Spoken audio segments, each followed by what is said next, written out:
The transport ship docked with Kepler station with a loud clang that echoed through the metal corridors. Marcus Chen stepped off the ship carrying a single duffel bag and what looked like the cheapest hunting gear credits could buy.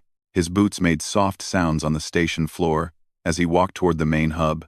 Kepler station was not a pretty place. The walls were gray, metal, marked with scratches and burn marks from countless hunters who had passed through. Strange alien weapons hung on display racks next to warning signs written in 12 different languages. The air smelled like gun oil, alien sweat, and something that might have been fear. Marcus looked around with wide eyes, like he had never seen anything like this before. His hunting rifle was standard human military issue, the kind any colonist might own. His armor was basic protection gear, nothing fancy. Even his boots looked new, like he had just bought them yesterday. At the registration desk, a massive Torvin with scarred gray skin looked up from his datapad. Station Master Korv had run Kepler Station for 20 years and had seen every type of hunter imaginable. He looked at Marcus and shook his head. "First time hunting, kid?" Korv asked in his deep voice. "Yes, sir," Marcus replied politely. "I heard this was the place to find the best hunting in this sector." Korv laughed, but it was not a mean laugh.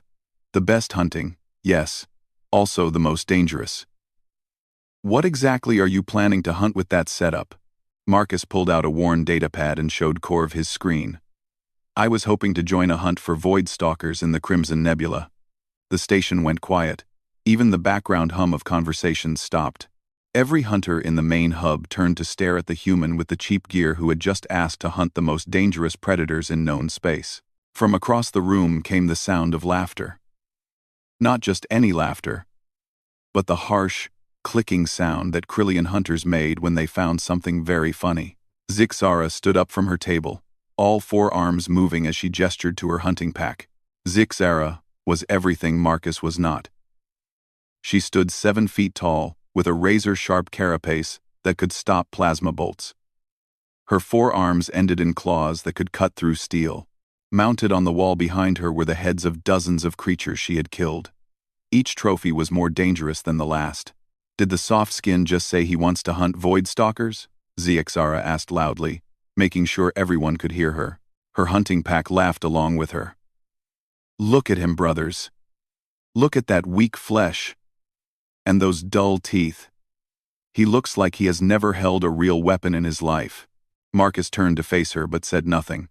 His expression stayed calm and polite. Zixara walked closer, her claws clicking on the metal floor. "Human, do you know what a void stalker is? They are creatures that live between dimensions. They can appear anywhere, anytime. They hunt by reading fear and turning it against you. The best hunters in the galaxy have died trying to kill just one." "I understand the risks," Marcus said quietly. This made Zixara laugh even harder. "Risks? Child, this is not about risk. This is about reality. You are prey, not a predator. Your species makes good farmers and engineers, but hunters? No, you do not have the claws, the speed, or the killer instinct." Other hunters in the station began to gather around. A group of Saurian mercenaries hissed their agreement. 2 massive Ursoid hunters growled their approval. Even the peaceful Zenithians shook their heads sadly at the foolish human. "Perhaps you should start with something smaller," suggested a Saurian hunter. "There are some nice crystal spiders on Tau Ceti. Much safer for a beginner. Or maybe some fruit gathering," added an Ursoid, which made the whole group laugh. Marcus listened to all of this without getting angry. He just nodded politely and turned back to Station Master Korv. "I would still like to register for the Void Stalker hunt, if possible," Marcus said. Korv looked at the human for a long moment. In his 20 years running the station, he had learned to read hunters. Some were brave, some were stupid, and some were lying about who they really were. This human was hard to read, which made Korv curious. "The next hunt leaves tomorrow," Korv said slowly. "The hunting party already has 11 members. Premium hunters. All of them. The fee is 50,000 credits. Marcus pulled out a credit chip and placed it on the counter. "I can pay." Zixara stopped laughing. 50,000 credits was serious money. even for experienced hunters. Where did a novice human get that kind of funding? There is one more thing, Corv said. This hunt is to the Deep Nebula, the area where reality gets thin. Hunters who go there sometimes do not come back the same way they went in. Sometimes, they do not come back at all. I understand, Marcus said. Corv took the credit chip and processed the payment. Very well. You are registered as the 12th member of Hunting Party Zeta 7. Report to Docking Bay 12 tomorrow at 0800 hours. Bring enough supplies for 2 weeks. Marcus nodded and picked up his registration papers. As he walked toward the station quarters, Zixara called out to him, Human. What is your name? Marcus stopped and looked back. Marcus Chen. Well, Marcus Chen, I hope your family has enough credits to ship your body home, because that is all they will be getting back. Marcus smiled slightly. It was not the smile of someone who was scared or nervous. It was the smile of someone who knew something others did not. Thank you for the concern, Marcus said. I will see you tomorrow morning. After Marcus left, the hunters returned to their drinks and conversations. But Zixara stared at the door where the human had gone. Something about his calm reaction bothered her. Most humans would have gotten angry or scared when faced with her threats. This one had just smiled. Station Master Corv was thinking the same thing. In 20 years, he had never seen someone register for a Void Stalker hunt with so little emotion. Either Marcus Chen was the bravest fool in the galaxy, or there was more to this human than met the eye. Tomorrow would tell them which one was true. The hunting ship Crimson Fang was built for one purpose: bringing death to the most dangerous creatures in space. Its hull was covered in sensor arrays that could track prey across star systems. Its weapons could punch holes through asteroid fields. Its crew quarters were designed to hold the galaxy's best hunters. Marcus found himself assigned to Bunk 17, deep in the ship's belly with the other, expendable members of the hunting party. The veterans got the good quarters near the command center. The rookies got the leftover space near the engine room. The hunting party was impressive by any standard. Besides Zixara and her Krillian pack, there was Thorek One-Eye, an Ursoid berserker, who had killed a space dragon with his bare claws. The Saurian twins, Vesh and Keth, were known for their ability to track prey through time distortions. Captain Yarix commanded the ship with the cold efficiency that had made her legendary among Xenthorian naval officers. Marcus quietly checked his gear, while the others told stories of their greatest hunts. His equipment still looked basic compared to the plasma cannons and energy shields the others carried, but if anyone had looked closely, they might have noticed that his simple rifle had been modified in ways that were not obvious at first glance. Listen up, hunters, Captain Yarix announced over the ship's communication system. We are approaching the Crimson Nebula. Sensor range will be limited once we enter the field. Reality distortion will make communication difficult. Stay with your assigned groups and follow the mission plan. The Crimson Nebula was beautiful and terrifying at the same time. Clouds of red and gold gas swirled around ancient asteroid fields. Space itself seemed to bend and twist in ways that made navigation difficult. Ships that entered the nebula sometimes came out in different star systems entirely. Zixara gathered her hunting pack around the main display screen. The Void Stalkers nest in the deep asteroid field, she explained. They feed on creatures that live in the space between dimensions. We will track them to their feeding grounds and take trophies worthy of our skills. Marcus stood at the back of the group, listening carefully.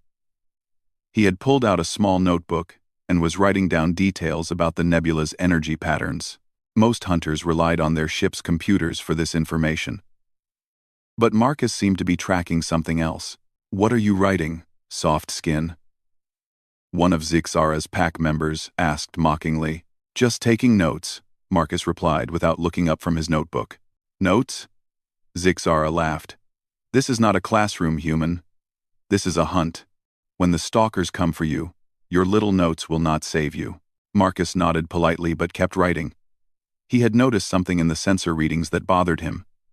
The energy patterns in the nebula were not random like they should be.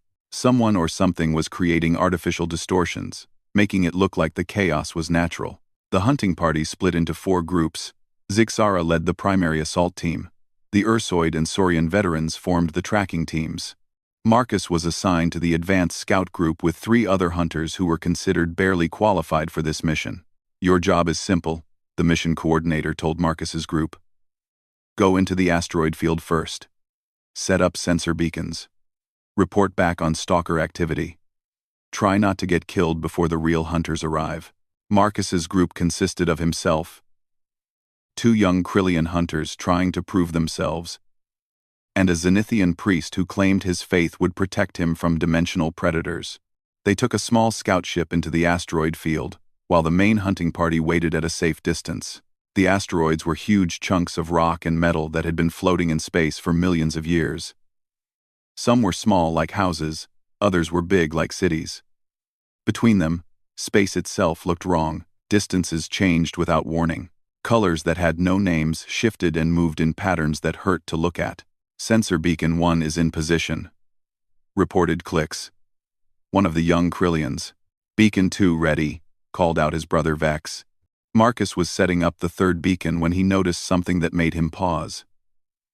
The energy readings on his scanner showed patterns that were too regular to be natural. Someone was manipulating the space distortions, using them to create blind spots in the sensor coverage. "Something is wrong," Marcus said into his communicator. "What do you mean wrong?"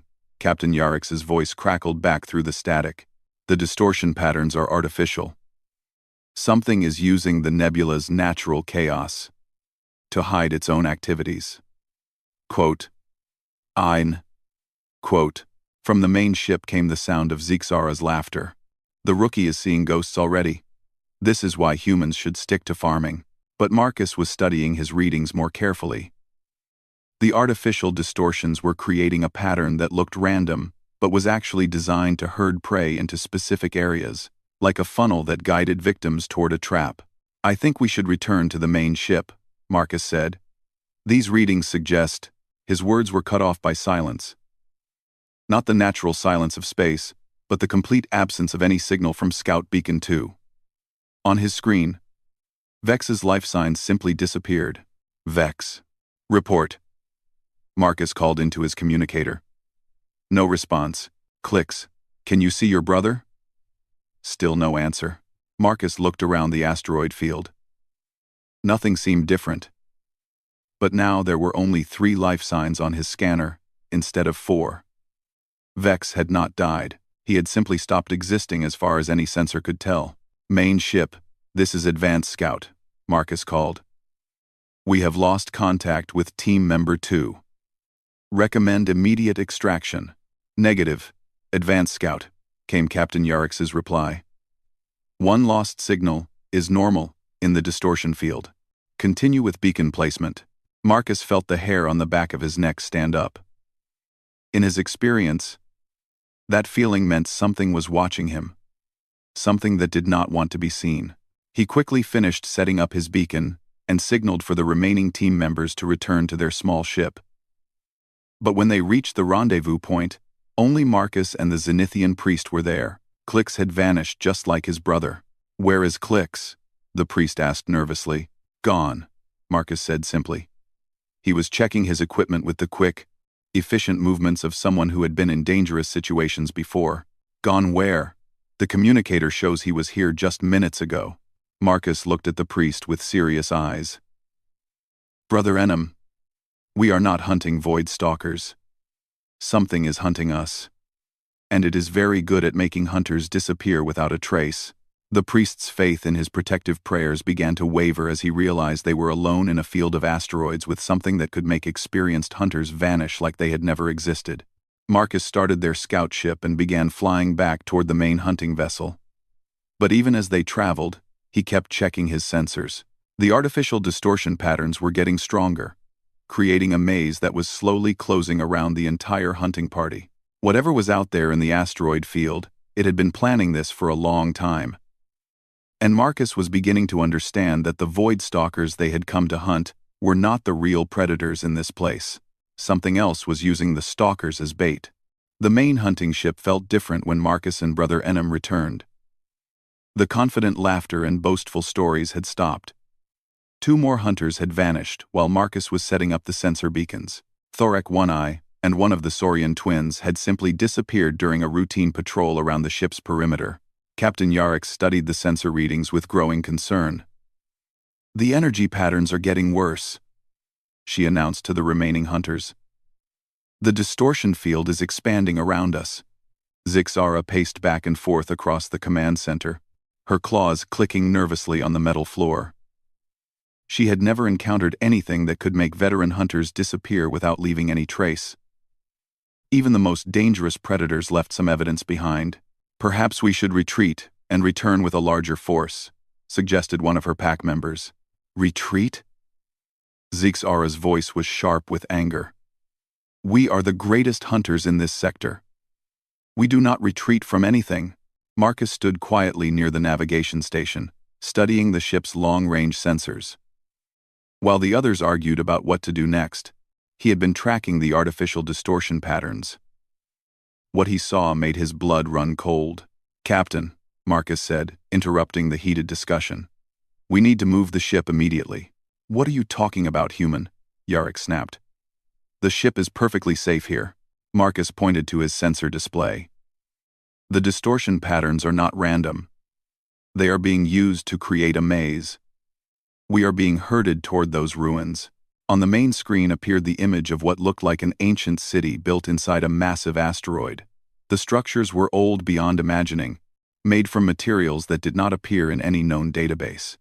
Strange symbols covered the walls, and the entire complex pulsed with an energy that made the ship's sensors give conflicting readings. "Ruins of the forgotten builders," Brother Enum whispered. "The religious texts say these places are cursed." "Superstition," Zixara dismissed, but her voice lacked its usual confidence. Marcus was studying the ruins more carefully. The architecture was wrong in ways that hurt to look at. Corridors that seemed to loop back on themselves, chambers that appeared bigger on the inside than the outside, and throughout the complex, energy signatures that suggested something was still alive inside. "Those ruins are a trap," Marcus said. "The distortion field is designed to force ships to take shelter there when their sensors fail. Once inside, the passages can be reconfigured to prevent escape." "How could a novice hunter know about forgotten builder technology?" Vex, the remaining Saurian twin, asked suspiciously. Marcus hesitated for just a moment. In that pause, Zixara saw something in his eyes that she had not noticed before. This was not the look of someone who was guessing or afraid. This was the look of someone who recognized something familiar. "I read about similar structures in the colonial archives," Marcus said finally. "There have been reports of ships disappearing near builder ruins for centuries. It was not exactly a lie, but it was not the complete truth either." Marcus knew about these ruins because humanity had encountered them before, in places where the galaxy's official records did not reach. Captain Yarrick tried to move the ship away from the ruins, but the distortion field had grown too strong. The navigation computers could not plot a safe course through the twisted space around them. Every direction they tried to go led them closer to the ancient asteroid complex. "We are trapped," Yarrick admitted reluctantly. "The distortion field has surrounded us completely. Our only option is to take shelter in the ruins until it passes." As their ship docked with the ancient structure, Marcus began making preparations that seemed unusual for a novice hunter. He checked his equipment with military precision, loaded his weapon with ammunition that looked different from standard hunting rounds, and strapped on gear that he had not used before. The ruins were even more disturbing inside than they had looked from the outside. The corridors changed when no one was looking directly at them. Rooms that had doors when they entered suddenly had walls when they tried to leave. The very architecture seemed designed to confuse and disorient anyone who entered. The remaining hunters stayed close together as they moved deeper into the complex. Their sensors were almost useless here. The ancient technology interfered with modern equipment in ways that made navigation nearly impossible. "Stay alert," Zixara warned her remaining pack members. "Whatever took our hunters is still here." They found the first Void Stalker in a chamber deep within the ruins. It was magnificent and terrible. A creature that existed partially outside normal space. Its body shifted between dimensions, making it nearly impossible to target with conventional weapons. But it was clearly afraid. "The stalker is injured," Brother Enem observed. And terrified, Marcus studied the creature carefully. Void stalkers were apex predators that feared nothing in normal space. To see one cowering in terror meant that something even more dangerous was hunting in these ruins. That was when they heard the sound. It was not exactly a roar or a scream, but something that bypassed the ears and spoke directly to the fear centers of the brain. Every hunter in the group felt their courage waver as the sound echoed through the ancient corridors. "What was that?" one of Zixara's pack whispered. Marcus was checking his rifle's special ammunition. "That was an apex hunter," he said quietly. The group stared at him. Apex hunters were creatures of legend, predators so dangerous that most species refused to admit they existed. They were said to hunt across multiple dimensions, feeding on fear itself and growing stronger with each kill. "Apex hunters are myths," Zixara said, but her voice was uncertain. "No," Marcus replied. "They are not." The temperature in the chamber began to drop. The ancient walls started to shimmer as reality became unstable around them, and from somewhere in the darkness came the sound of something moving that was too large to fit in the corridors they had traveled. "How does a novice human know about apex hunters?" Zixara demanded, her forearms reaching for her weapons. Marcus turned to face her, and for the first time since leaving Kepler Station, his calm demeanor cracked slightly. In his eyes, she saw not the fear she expected, but something much more dangerous: recognition.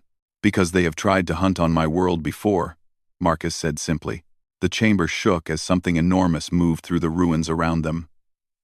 The Void Stalker cowered further into the corner, its dimensional body flickering with terror, and somewhere in the darkness, the sound of hunting calls echoed through passages that should not have been able to contain anything so large.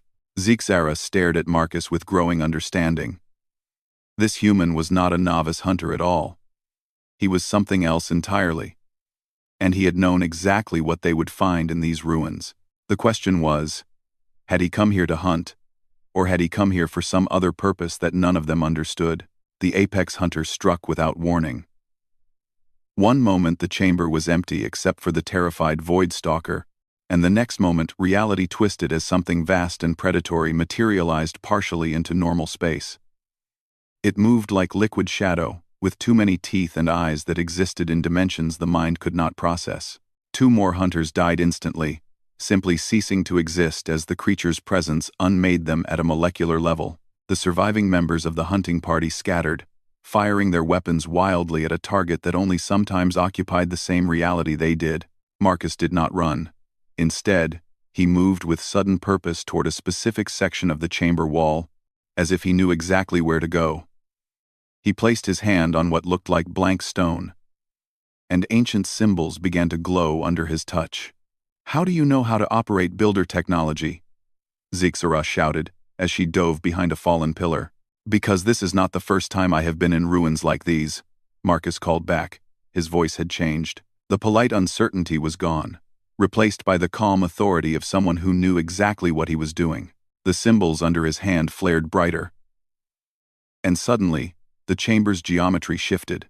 Passages that had led nowhere now opened into escape routes. Walls that had been solid became doorways. Marcus had somehow convinced the ancient architecture to reconfigure itself. "Move," he ordered the surviving hunters. "The maze is stable for exactly 60 seconds. The remaining hunters did not argue. They followed Marcus through passages that had not existed moments before. While behind them, the apex hunters' frustrated hunting calls echoed through dimensions. They reached a larger chamber that looked like some kind of ancient control center. Strange machinery covered the walls, all of it still functioning after millions of years. In the center of the room was a device that hummed with power that made everyone's hair stand on end. "Everyone stay away from the central platform," Marcus warned. "That is a dimensional anchor. If it activates while you are standing on it, you will be scattered across 17 different realities." Brother Enem stared at Marcus with wide eyes. "How could you possibly know that?" Zixara was no longer just curious about the human. She was suspicious and increasingly angry. "Yes. Marcus Chen, tell us how a novice hunter from a peaceful farming world knows about forgotten builder control systems and apex hunter behavior patterns." Marcus was busy working at one of the control panels, his fingers moving over symbols that no one else could read. "Because Earth is not a peaceful farming world," he said without looking up from his work. "What do you mean?" Captain Yarix demanded. Marcus paused in his work and turned to face the group. When he spoke, his voice was calm but carried an undertone that made everyone in the room feel like prey animals being studied by a predator. "Earth is a Class 12 death world," Marcus said. "Every single thing on my planet tries to kill everything else. The plants are poisonous. The animals are predators. The bacteria will eat you alive. Even the weather wants to murder you." Zixara's forearms moved nervously. "That is impossible. Your species are farmers and engineers. You build things and grow food. You are not killers." Marcus smiled, and for the first time since meeting him, Zixara felt genuinely afraid. It was not the smile of someone who was friendly. It was the smile of something that had decided you might be edible. "My species survived on Earth," Marcus said simply. "Do you know what that means?" The control panel behind him flared to life as he continued working. Ancient displays showed images that hurt to look at. Creatures that moved through space and time, hunting across dimensions for prey that could feed their impossible hunger. "It means," Marcus continued, "that humans did not become apex predators by being the strongest or the fastest or having the sharpest claws. We became apex predators by being better at hunting the hunters. That is impossible." Vex, the remaining Saurian twin, protested. "Humans are weak. You have no natural weapons. No armor. No enhanced senses." Marcus gestured to the ancient displays. "Those are apex hunters. They have been trying to invade Earth through dimensional rifts for the past 40 years. Do you know what happened to them?" The chamber fell silent, except for the humming of ancient machinery. "We hunted them back," Marcus said. "Every single one. We followed them through their dimensional holes into their own hunting grounds. We studied them, learned their weaknesses, and systematically eliminated every pack that tried to establish territory in our solar system." Brother Enem made a small sound of fear. "The colonial archives list Earth as a garden world. Peaceful. Safe. 2000. Safe. 2000. The colonial archives list what my government wants them to list," Marcus replied. "The galaxy is not ready to know what humans really are when we stop pretending to be civilized." Marcus turned back to the control panel.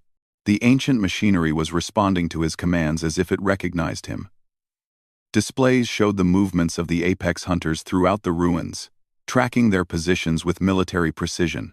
"I am not a novice hunter," Marcus said as he worked. "I am a former operative with the Dark Sky Protocol, Earth's extra-dimensional defense force. My job was to track and eliminate threats that tried to enter our reality through builder ruins like this one." Zixara felt her world shifting as she processed this information. If Earth is so dangerous, why do humans act peaceful in galactic society? Marcus glanced at her while continuing to work at the controls. "Because the last time humans were honest about what we are capable of, we accidentally conquered half a galaxy. We decided it was better for everyone if we kept quiet about our more predatory skills." The displays showed that 3 more apex hunters were moving through the ruins toward their position. These creatures were larger than the first one, more experienced, and they had learned to coordinate their attacks. "What are you doing with that machinery?" Captain Yarix asked nervously. Marcus finished entering commands into the ancient control system. "I am sending a message," he said. "Apex hunters communicate through bioelectrical patterns that span multiple dimensions. I am about to tell them something they have never heard before in their entire evolutionary history." "What message?" Marcus turned away from the controls and began checking his modified rifle. The ammunition he loaded was unlike anything the other hunters had ever seen. Each bullet seemed to exist in several dimensions at once. "I am telling them," Marcus said calmly, "that they have made a mistake. They chose to hunt in territory that already belongs to someone else, and now they need to decide, leave immediately, or discover what happens when something hunts them." The ancient machinery pulsed with power as Marcus's message broadcast across dimensional space. In the darkness around them, the hunting calls of the apex hunters suddenly changed. For the first time, those calls contained something that sounded like uncertainty.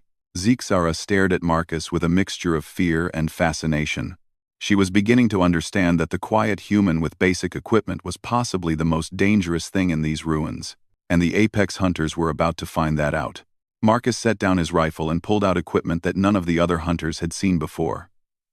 From his seemingly basic gear came devices that looked like they belonged in a military research facility. Dimensional scanners, reality anchors, and weapons designed to hurt things that existed in multiple realities at once. Stay behind the energy barriers, Marcus instructed as he activated several small devices around the chamber. And whatever happens, do not try to help me. You will only get in the way. Zixara watched in fascination as Marcus transformed from polite novice to something that moved like death itself. Every motion was precise and purposeful.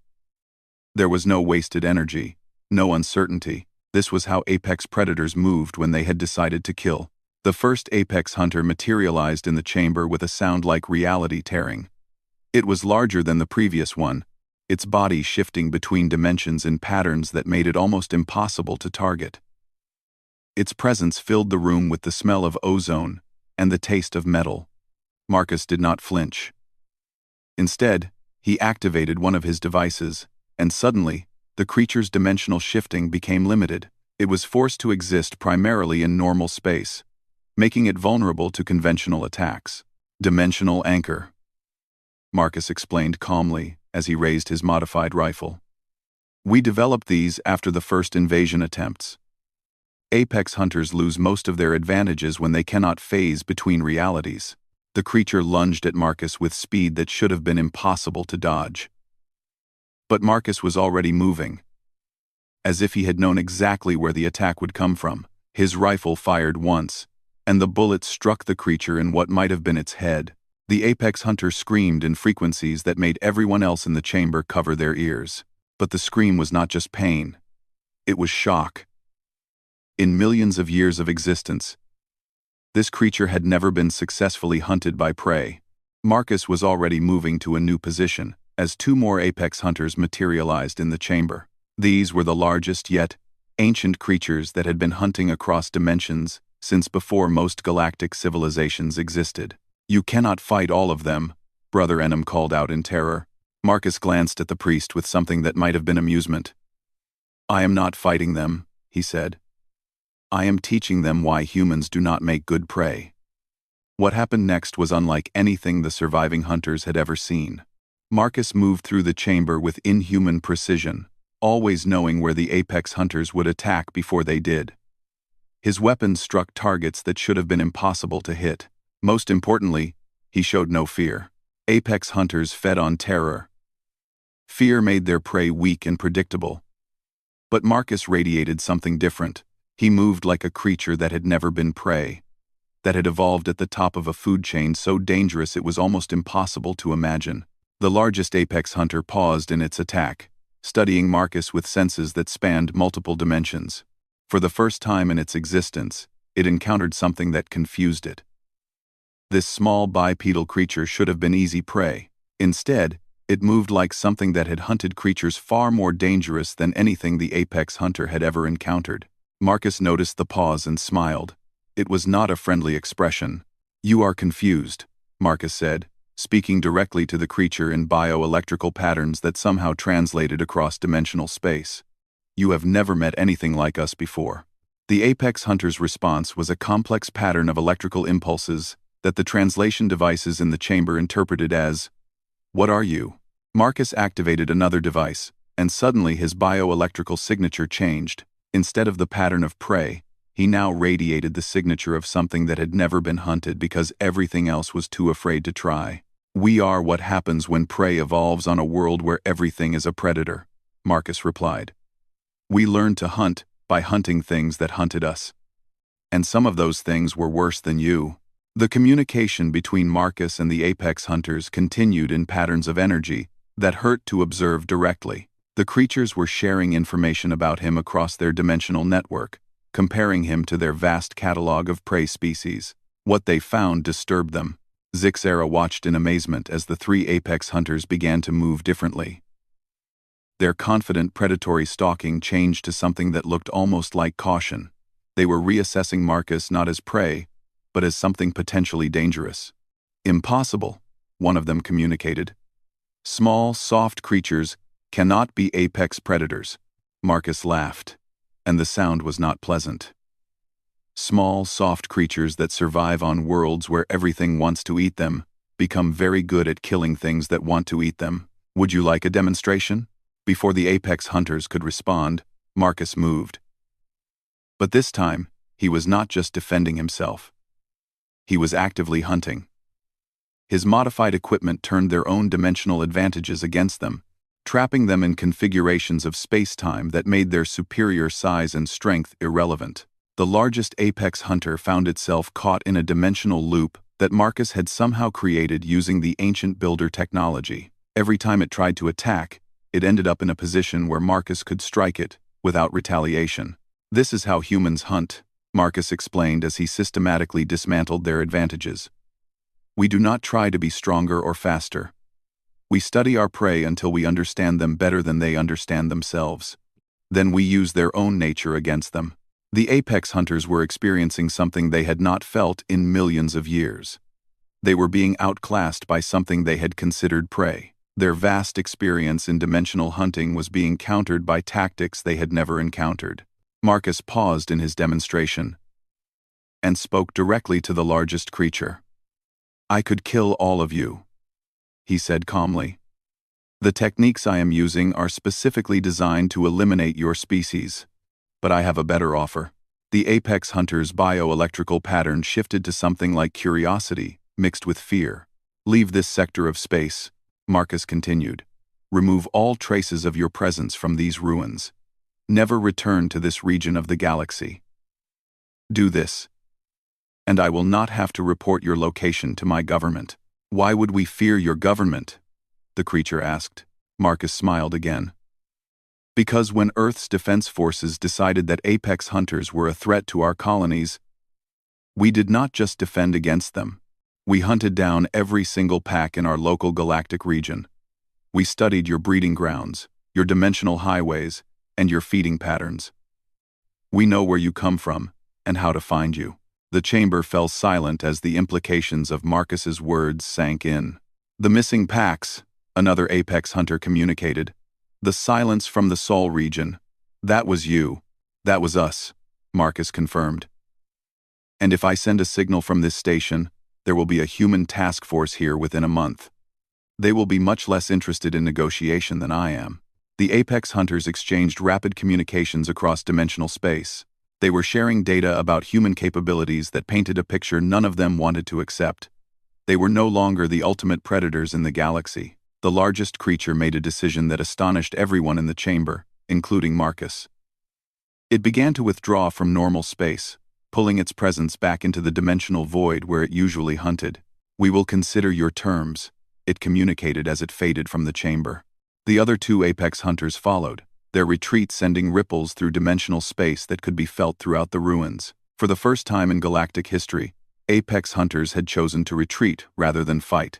As the creatures disappeared, Marcus began packing up his equipment with the same methodical precision he had shown throughout the encounter. The polite novice hunter mask was back in place, but none of the survivors would ever see him the same way again.